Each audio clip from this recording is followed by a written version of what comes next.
नमस्कार, आम्ही इयत्ता तिसरीच्या विद्यार्थिनी नाटिका सादर करीत आहोत. साक्षरतेवर नाटिका सादर करीत आहोत. शाळेचे नाव जिल्हा परिषद प्राथमिक कन्या शाळा.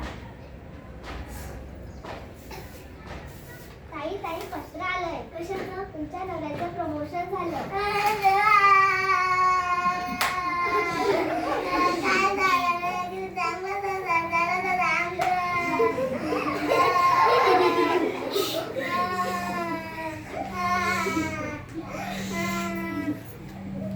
ताई काय झालं? नवऱ्याचं प्रमोशन झालं. अरे बापरे बाप. तुम्ही सांगतो ताई काय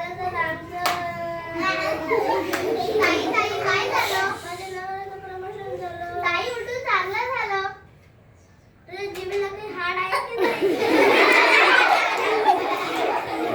ताई, प्रमोशन म्हणजे तुमच्या नवऱ्याला मोठे पद मिळालेलं आहे, त्यांची प्रगती वाढली, त्यांना मोठा पगार मिळालेला आहे. तुम्ही जर आता लिहिले शिकलेले असता तर तुम्हाला याचा अर्थ कळलेला असता. अजूनही वेळ गेलेली नाही. आता आपल्या गावामध्ये नवे साक्षरतेचे वर्ग सुरू झालेले आहेत. तुम्ही त्या वर्गामध्ये जा, लिहा वाचायला शिका, त्यामुळे तुम्हाला सगळ्याचा अर्थ कळेल. मग मी आजपासून जाईल.